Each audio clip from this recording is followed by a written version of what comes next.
and pleased to have you here, Bruno. And Bruno has a background in translation studies and is right now a PhD student in Brazil, where he also focuses on applied linguistics. But Bruno also has an interest in Indo-Tibetan studies and Buddhism studies. And this reflects in the title of today's paper, which is Gelugpa Theosophy and Mainstream Gelugpa, Differences and Similarities. So the word is yours, Bruno. Thank you. So let me share my screen here. Okay. Okay.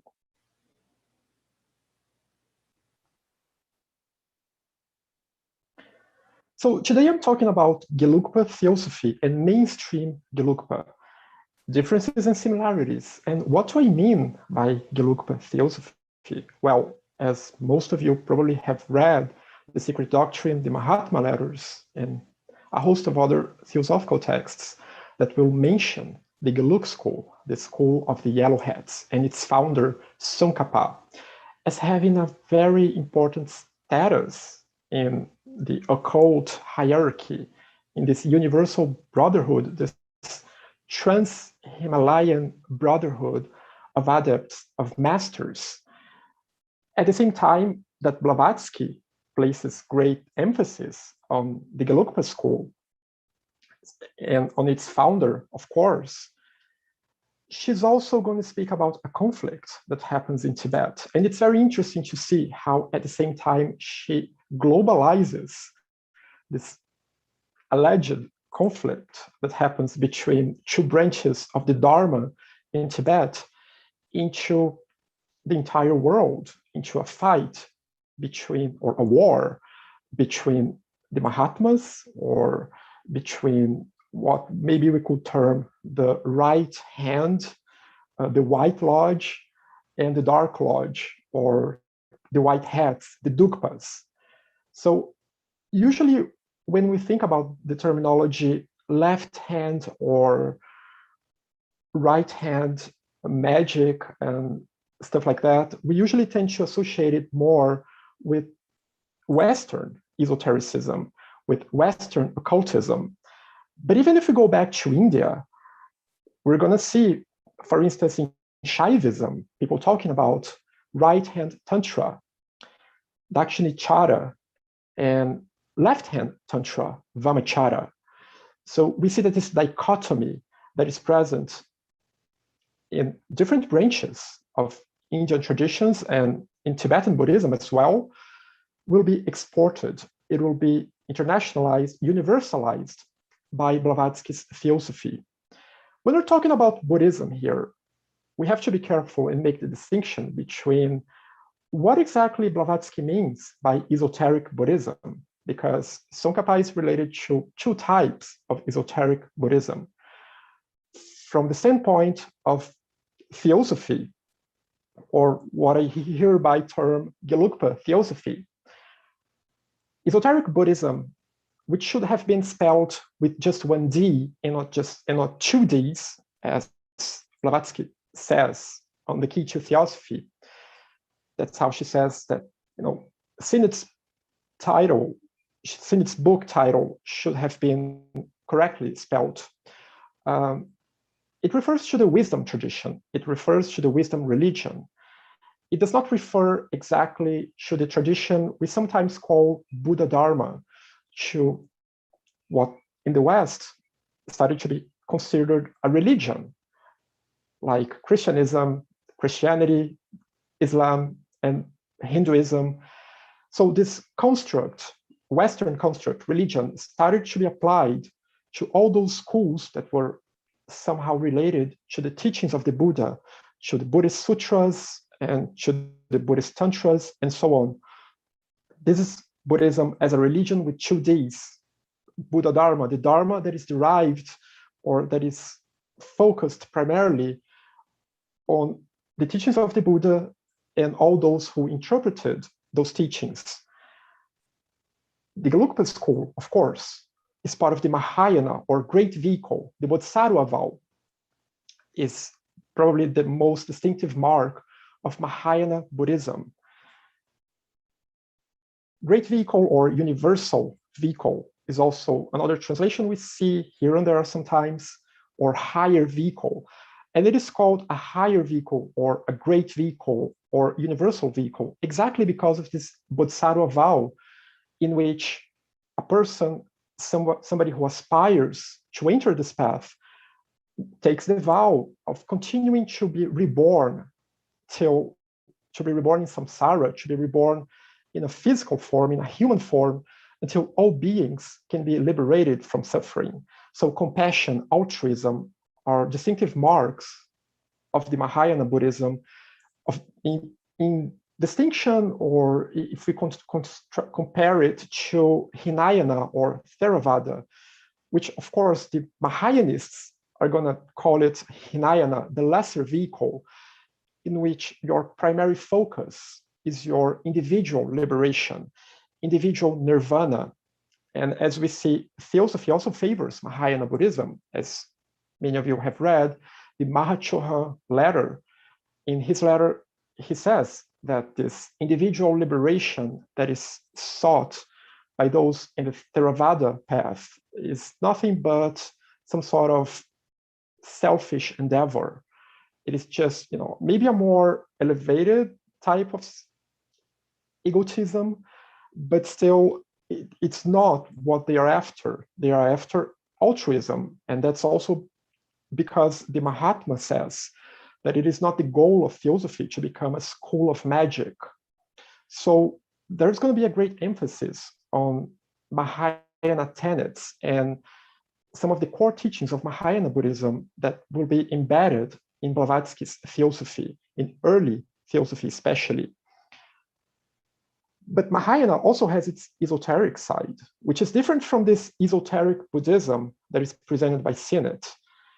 Esoteric Buddhism now with 2 Ds is what we call in Sanskrit Vajrayāna, or the diamond vehicle, the indestructible vehicle, which comprises Tantra and Mantra.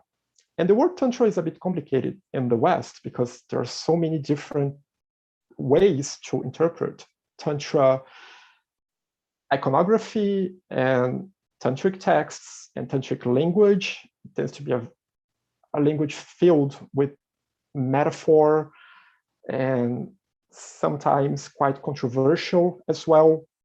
And also the practice of mantra, which is part of the broader tantric context, which will include rituals, which will include ceremonial magic, which will include many things that we can somewhat compare with what some esoteric schools in the West were doing.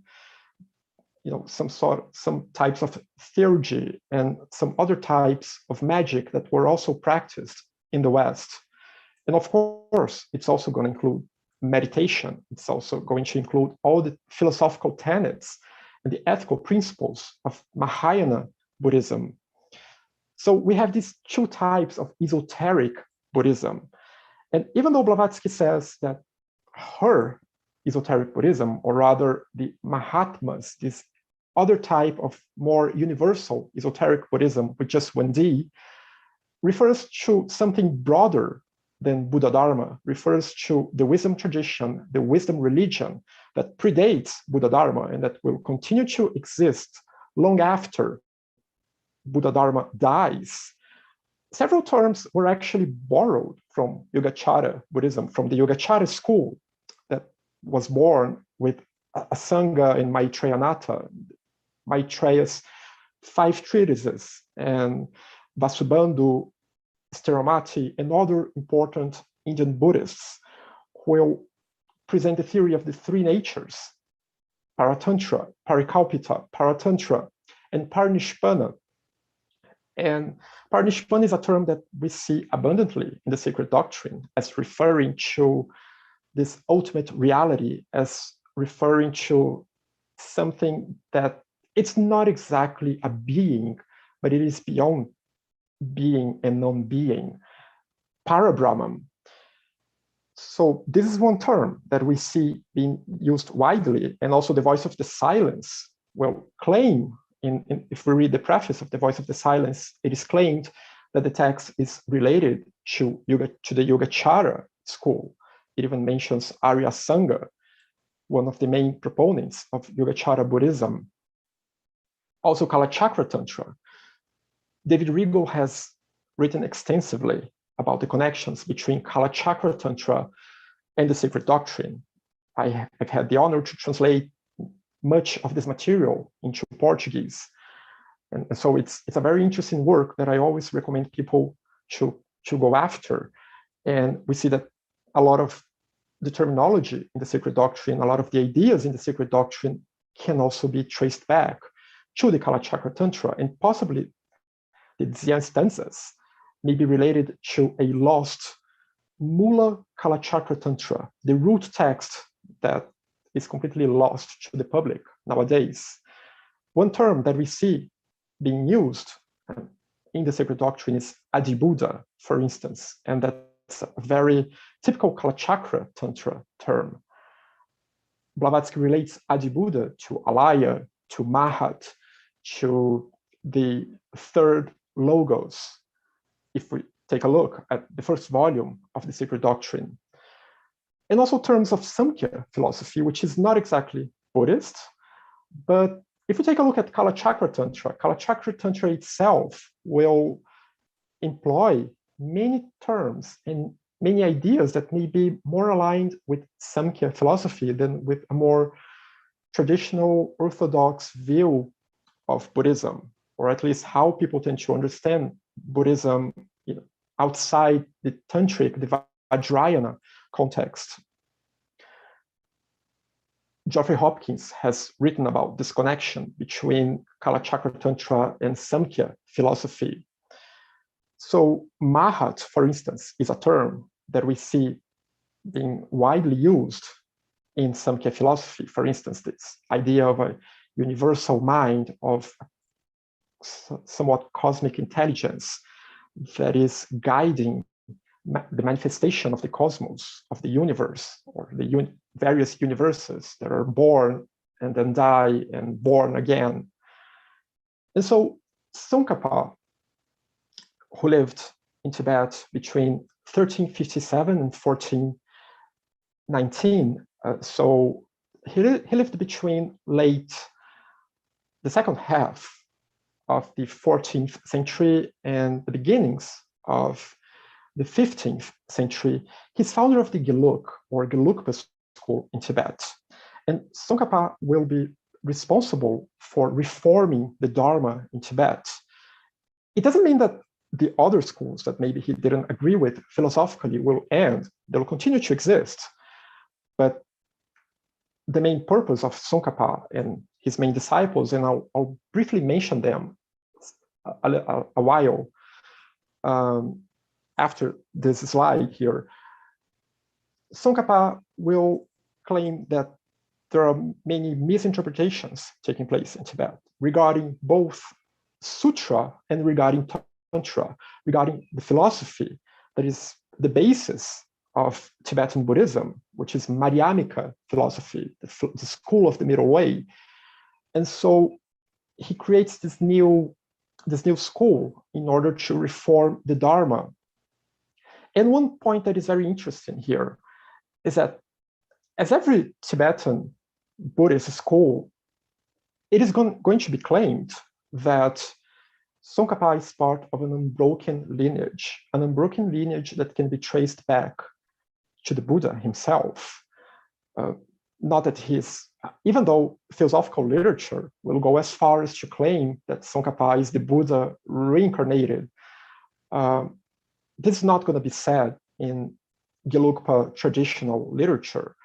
But what is said is that he is recovering the teachings of a pure lineage, a lineage that takes back to his teachers, that takes back to the old Kadampa school, and takes back to a whole lineage of Mahayana Buddhists that remained true to the purest teachings of Buddha Dharma. it's very interesting that Blavatsky gives so much emphasis on Tsongkhapa, and we see so many references to Tsongkhapa in the Mahatma letters, because if we take a look at Isis Unveiled, what does Blavatsky have to say about Christianity? That it is a broken tradition. Blavatsky talks about Jesus, but another Jesus, a Gnostic Jesus. She's very harsh in her criticism against the Catholic Church and how the Catholic Church has actually prevented Westerners, Europeans, and of course, all the parts of the world, such as the Americas that had a huge European influence, to access wisdom tradition, to access the wisdom religion. Whereas in the East, there is this unbroken lineage, and Tsongkhapa is connected and has a prominent role in this unbroken lineage that can be traced back to the latest Buddha and what is the highest stage, the highest initiation someone can reach in the path of adeptship, according to theosophical teachings. It is Buddhahood. So at the same time, she presents Tsongkhapa as part of this unbroken lineage, as having a prominent role in the hierarchy, in this trans-Himalayan hierarchy of masters. She also presents another Tsongkhapa that is not exactly the same Tsongkhapa as we're going to see in Buddhist literature. It is not completely opposed, but it is a bit different, because as we're going to see in my presentation, there are some ideas in theosophical literature that many of the treatises that Tsongkhapa wrote would maybe have debated against. So, for instance, the first proposition of the Secret Doctrine, because Tsongkhapa was heavily into Madhyamika, into middle school philosophy, middle way philosophy. But first, let's take a look at some of the mentions of Tsongkhapa and Gelugpa in theosophical literature. As I mentioned, the Mahachohan's letter, the Brotherhood of Highly Advanced Lamas, is mentioned, and Tsongkhapa is mentioned there as being somebody who had reached a very elevated status, a very highly spiritual condition, as the last Kubilgan, there is this word, the last initiate who reached such a high status. The Mahatma KH letter, number 9, and here I'm using Trevor Baker's edition. Tsongkhapa is called the reformer of Esoteric and Exoteric Lamaism. We also see this mention of his being a reformer in other theosophical texts as well, including the Voice of the Silence, for instance, in the notes of the Voice of the Silence. In the text Reincarnations in Tibet, Blavatsky says he forbade the necromancy of the bones. Bone is a shamanistic tradition, a shamanic tradition that existed prior to the arrival of Buddhism in Tibet. And after Buddhism arrived, there were some conflicts during some certain periods of the history of Buddhism in Tibet, but then they ended up mixing with each other. And Blavatsky will be heavily opposed to this mixture. And as we see in theosophical literature, it seems that the Mahatmas were also opposed to these bone practices because they will be associated with Dukpa, with the red caps, with this other brotherhood, the brotherhood that does not wish that mankind, that humanity is able to liberate themselves. A.L.Cleather, who was a disciple of Blavatsky, she was a member of Blavatsky's inner group in Blavatsky's later years. And after Blavatsky's death, A.L.Cleather became very dissatisfied with the route that the Theosophical Society, the TS, was taken in Adyar. And also she became dissatisfied with the route that the American TS, under the leadership of Judge and later Catherine Tingley was taking. So she goes east. So she went to live in India. She also spent some time in China. She traveled actually extensively throughout Asia, especially throughout places where Buddhism was prominent. And she wrote this text, Buddhism, the Science of Life. And she mentions Tsongkhapa as the writer of Lamrim Chenmo, probably one of the very first Western references to one of the main works that Tsongkhapa ever wrote, which is this 3-volume treatise about the path, about the Mahayana path, and about Buddhist ethics as well, about the philosophy, the Madhyamika philosophy, but especially about Buddhist ethics. A.L.Cleather also met with the Panchen Lama, that in theosophical literature is mostly known as the Teshu Lama or Tashi Lama. And so A.L.Cleather had the Teshu Lama or Panchen Lama, the 9th Panchen Lama, depending on how you count. He can be the 9th or the 6th. There are different ways to trace back this lineage. He wrote the preface to the Secret Doctrine that was published around the 1920s in China, the Beijing edition of the Secret Doctrine. And so that was huge at the time because they felt like a Buddhist authority was recognizing the legitimacy of the text, that it was indeed a Mahayana text, that it was indeed a Buddhist text. Let's not forget that this is post the period where many people discredited Blavatsky and doubted that she ever even arrived at Tibet. The Teshu Lama or Tashi Lama, Panchen Lama, which is mentioned in different texts from Blavatsky to A.L.Cleather and others, lived in the Tashi Lumpo monastery, which is located in Shigatse, not in Shigatse exactly, but near Shigatse. Blavatsky lived in Shigatse, so it's quite possible that if she really lived there in Shigatse, that she met with the Panchen Lama that was alive during that period. So this is also mentioned, and they are mentioned as, Tashi Lumpo is mentioned as this more esoteric branch of the Gelugpa School in philosophical literature. So they would be the holders of these more occult teachings or esoteric teachings that were laid out in the Secret Doctrine. And Tsongkhapa is also said to have given an order. And we see this reference in different theosophical texts. Even Geoffrey Hodson, later on, in his Lighting the Sanctuary, he mentions this in the diary that was published after his death. He talks about this, how Tsongkhapa would have given this order that at the end of every century, at the last quarter of every century, the hierarchy of adepts, the Mahatmas, should make an effort in the West to try to bring the wisdom religion into the West, to try to enlighten Western minds, and that so far they have failed in all of their attempts, but that they will keep trying. We also see within this context, again, this war between Gelugpas and Dugpas. The Mahatma K.H.'s letter number 47, talks about this conflict that it is happening. And it is interesting because here, the Mahatma mentions that this war is not just happening in Tibet. So it's not just a matter of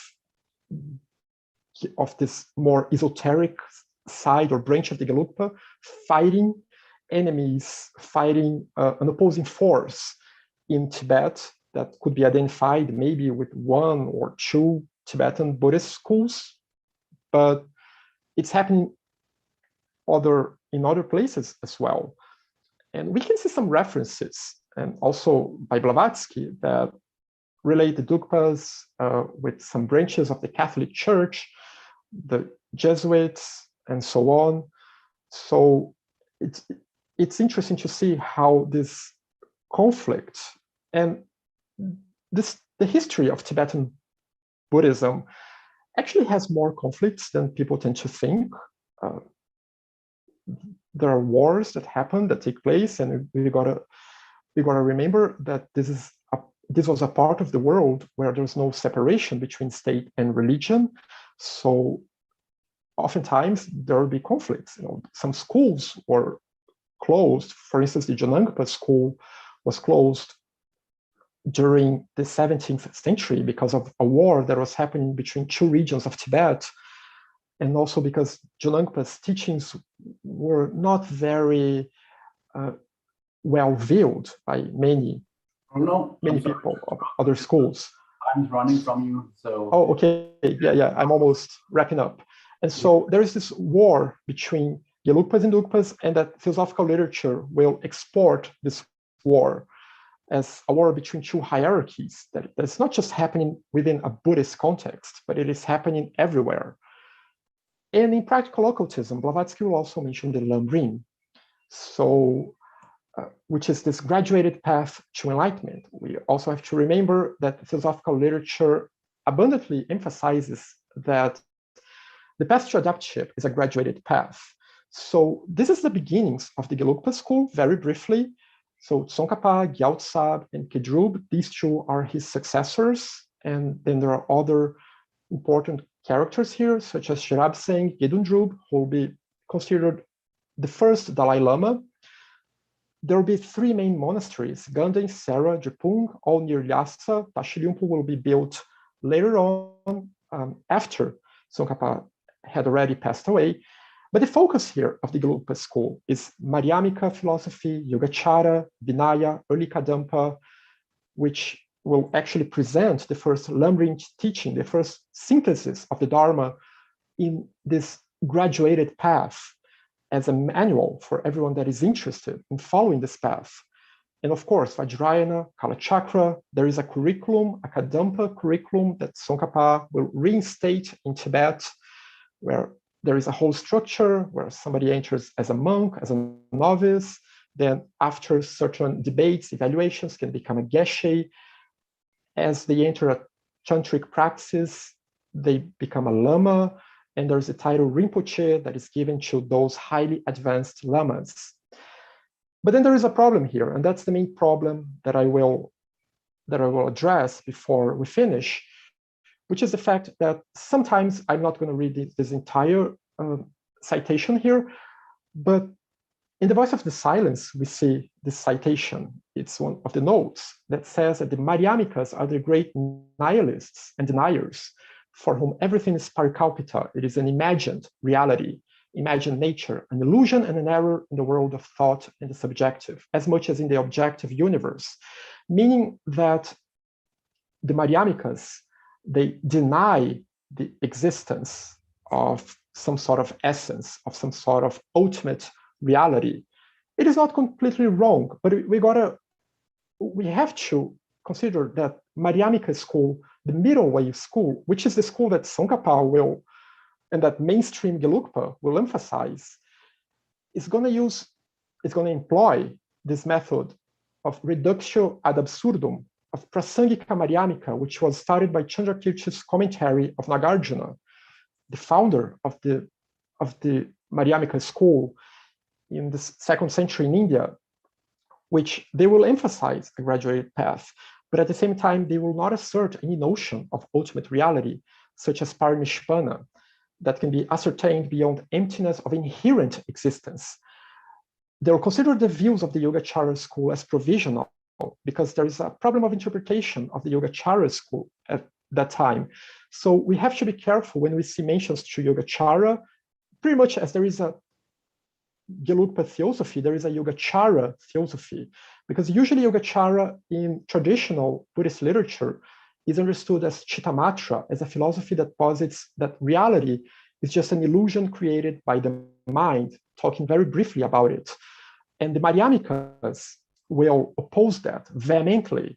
And so Tsongkhapa will also oppose that vehemently and will accuse certain schools in Tibet of espousing these ideas again, because these ideas will pave the way for a sudden enlightenment, for the idea that it's just a matter of calming your mind and then you can enlighten yourself.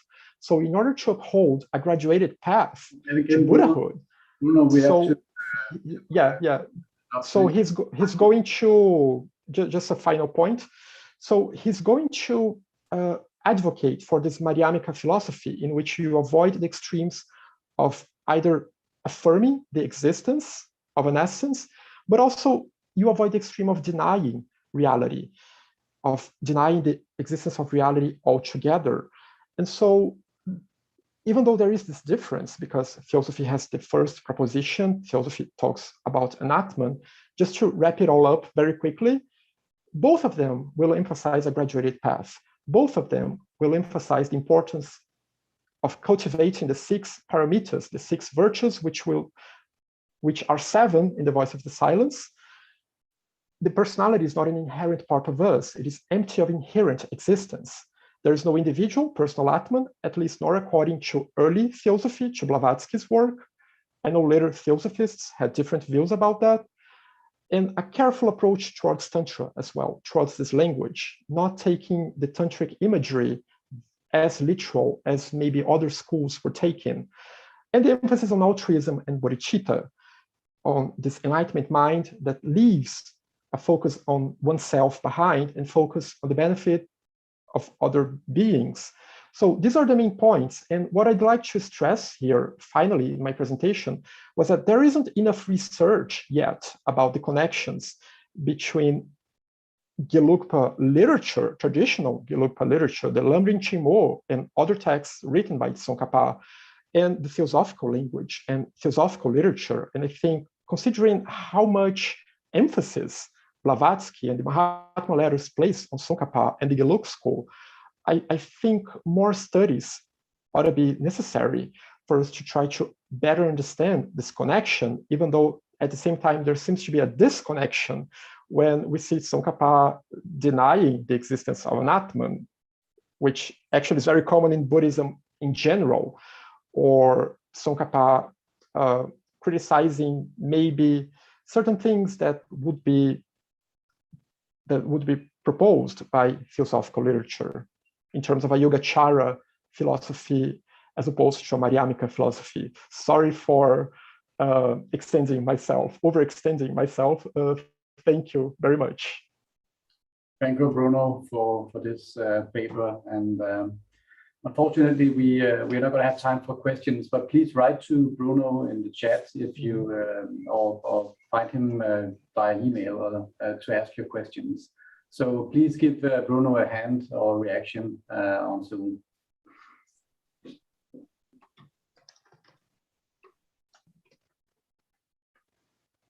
So now we are going to move on in our program, and our next speaker is Boyko Zlatev.